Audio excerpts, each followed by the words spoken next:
Welcome to r/entitled people, where we share stories from your lives about people who think the rules don't apply to them, and they should get what they want.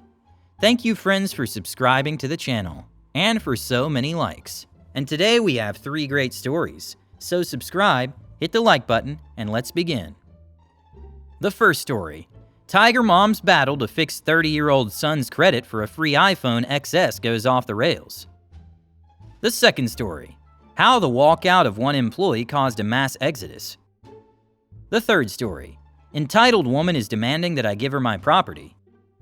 The first story is Tiger mom attempts to save 30-year-old son from his bad credit. Context. I work in telecommunications, which is a fancy word that means that I sell phones. My job specifically is to call customers who have threatened to cancel or otherwise seem upset with their service to try and fix some of their problems. I'm not a miracle worker. I basically have a special list of loyalty plans and phone pricing options that I can offer to you. I also work with an automatic dialer, which means I only know I'm even calling you once you answer the phone, and I have to look at the notes left on your account and ask you questions to figure out why I'm even calling. So one day I call some guy's account and an older woman picks up.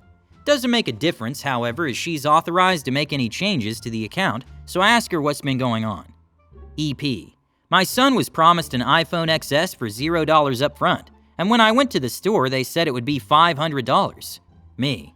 I'm sorry to hear about that, ma'am. I will look into the situation for you. EP complained the whole time. I was searching into it, which took maybe 5 seconds, but it felt like forever. And I found that the $0 deal was marketed towards our Premium Plus eligible members. EK was not eligible due to his SH credit score. However, it's company policy to avoid telling customers that they can't have things due to credit, as it can hurt someone's feelings. Me. Hi there, ma'am. It looks like that offer's not available on this account. Can I ask where you were offered this? EP. Well, I saw it on a poster. Me. So you weren't actually offered it then? EP.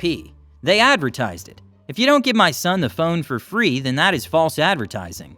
Me. So the fine print on those posters is that the offer is only eligible to a select group of individuals. I'm sorry for the confusion, but I can look into some other options for you. EP. No, my daughter got the deal. Why can't my son? Me. He's not eligible, that's why. So I won't relay her rambling, but know that a good 20 minutes of screaming followed, where I basically tuned out and don't remember much of anything that she said. I ended up leaving to speak to a manager, which really meant that I wanted her to have some time to cool off. Kind of like an adult timeout. When I returned, the onslaught of screaming continued. EP. Why can't my son have? Why? At this point, I was over it. I did not care about company policy, and if I was a little ballsier, I probably would have hung up on the B. Me. He has bad credit. He can't have the offer because his credit is poor, and the offer's only available to those with a decent credit history. EP. Oh, well, fix it. Me. Fix his credit score? EP. Yes. Fix it so that he can have the phone. Me. That's not how this works. EP. Well, I for one am not paying $500 for a new phone for my boy. Keep in mind, people, he's like 30. The account was fully in his name, and I had his birthday set as one of the security questions. Me. He will have to work on that himself, ma'am. He's an adult. At this point, EP is flipping SH and I'm tired. I was on this call for just over an hour and I was over it. EP. Give me a manager. I demand to speak with management. Me. Sure thing, ma'am. I'll get them to give you a call back. They won't be able to change his credit score, though, and he still won't be eligible for that offer. EP. Well, give me your employee number then. I'm going straight to corporate. I'm telling CEO of the company personally about you, and I will get you fired. Me. Well, I'm sorry to hear that you're not happy with my options, but my employee number will be listed on the account. I will leave notes regarding our conversation, which will include them automatically. EP. No, I want them now. Me. Sure, whatever. So I started saying my employee ID.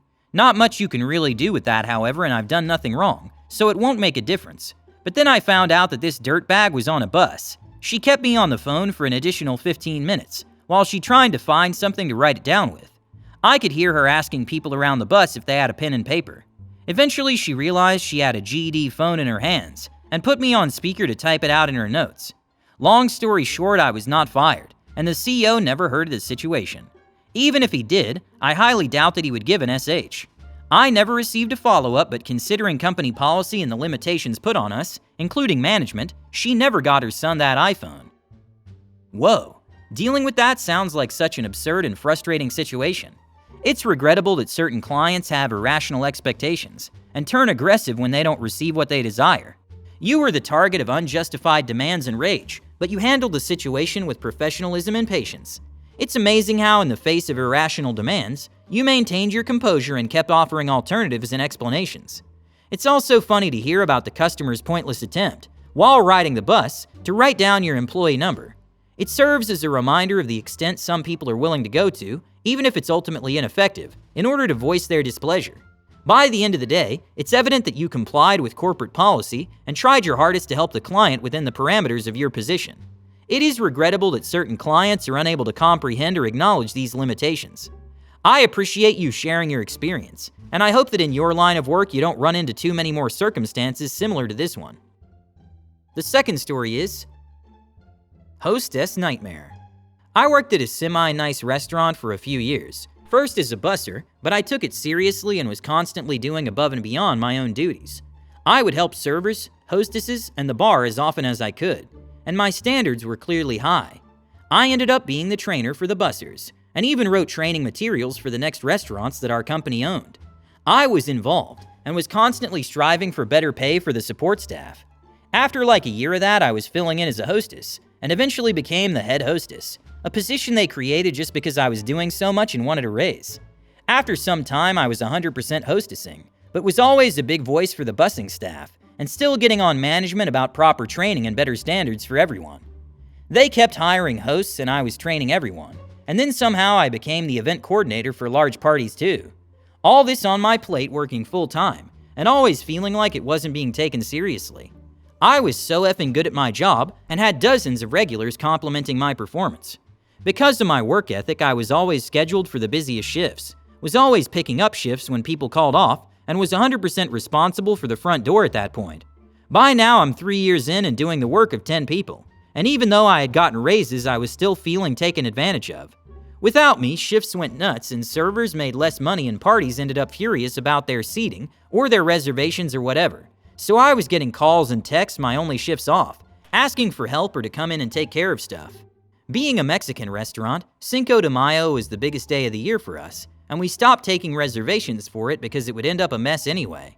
So on 5/5/2016, I worked a double at the front door and spent 14 hours having to explain the long waits and getting called every name in the book by groups of 25 businessmen who wanted to get seated now, and the typical parties of people who said I was ruining their lives because we had an hour wait at 1 p.m. On top of this BS, I was still in the middle of about 15 large party events that were in the planning stages, and I had an entire folder of details, personalized menus, etc., that all related to upcoming events of 30 to 100 people over the next few weeks. That double on Cinco sucked so hard, and that night I went home and reflected on my 3 years with this company. All that work and I never felt like they appreciated it, but I had been helping bring in so much business, and I realized I hated going to work and I was wasting my life there. The next morning I was due to work at 10 a.m. At 7 a.m. after spending the whole night awake and talking with my partner about the situation, I emailed the management team and told them I was done, effective immediately. All those parties in the middle of planning, they would have to figure out themselves. The weekend shifts coming up, F it, I won't be there.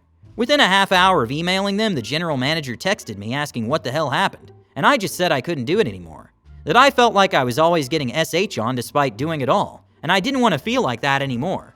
Another hostess knew I was quitting, and she emailed management very shortly after I did, making their morning shift hostless. Within a 4-day period, 4 out of 8 hosts quit. When they all heard I was gone and they would be forced to pick up all those shifts and all those parties were going to be SH shows, and no one was there to fix it all, they all just bailed. I was getting texts from them over the weekend about how everything had gotten horrible, and then messages saying they were quitting too. And the only ones who stayed were the ones who didn't know how to plan a 700-person night, and had already been in trouble for not doing their jobs well. We needed 3 to 4 hosts per evening shift and 2 in the mornings, but they were down to just a couple with limited availability, and I'm sure management had to start filling in up front while they scrambled to make things work. I have no idea whatever happened with the host staff, after half of them followed me out. I don't know how long it took to restaff, and I don't know who ended up fixing all those huge events, But every once in a while I'll go on Yelp and see that they've gotten a dozen more bad reviews, and sometimes they'll specifically call out reservation mistakes or whatever, and I feel vindicated.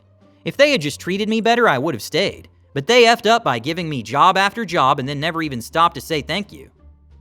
Sounds like you were a really committed worker who went above and beyond the call of duty to make sure the restaurant ran well.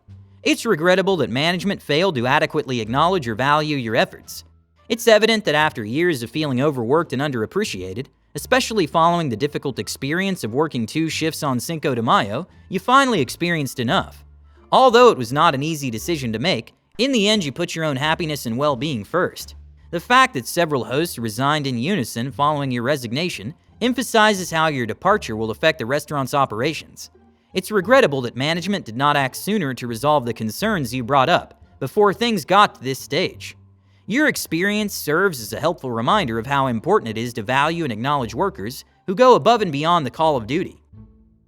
The third story is, give me your property. You don't need it right now. And the unexpected MVPs.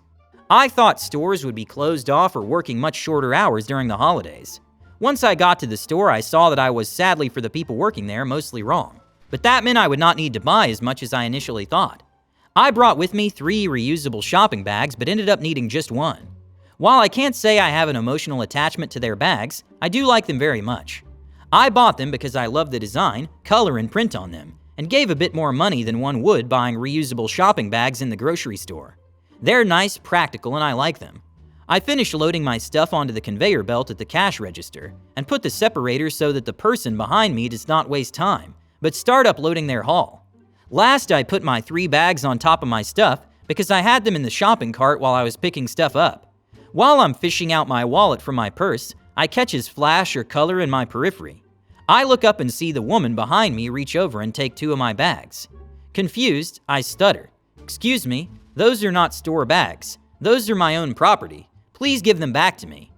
Entitled woman, I know these are not the store ones. I'm not an idiot. This store has red bags with their logo on them. Me, then why are you taking my property? EW, you don't need all of them. Your groceries will fit nicely into just that one. I need these. Mind your own business and stop making a scene. Now I'm confused and getting irritated. I'm making a scene for confronting her politely about taking my stuff? But before I can even react, the older gentleman who was a customer before me in the line and just finished paying his bill as well as the cashier round on this woman. Cashier, you'll give her back her property or I'll have security escort you out. Customer before me, how dare you behave as you're the one being inconvenienced? You take this girl's property and tell her she does not need it and should not resist you? If you need reusable bags, just buy them for yourself. EW starts huffing and puffing. Now wait just a minute, why are you all making such a scene? Cashier all but yells, "Now!" I'm not negotiating or listening to you. Taking the property of others is stealing no matter how you try to reason it. The cashier then picks up her mic and calls security to the register and looks at EW sternly. Cashier, what will it be? EW gives me back my bags while mumbling something about it's just a few worthless bags. I thank the cashier and the old man and go on my merry way. I did not do much but stand my ground, but the cashier and the old man were the MVPs. It did warm my heart that people saw something nasty and immediately jumped in to correct the foul behavior. It's unfortunate that someone tried to steal your property in such a bold and entitled manner. It's encouraging that the cashier and older gentleman supported you and upheld your rights. When the cashier refused to tolerate the attempted theft and called for security, she showed excellent customer service and a commitment to protecting customers from inappropriate behavior. Likewise, the older gentleman's vocal support for you and condemnation of the entitled woman's actions showed solidarity and empathy. These moments remind us of strangers' unexpected kindness and support in times of need. Hit the like button and subscribe to the channel. Have a good day.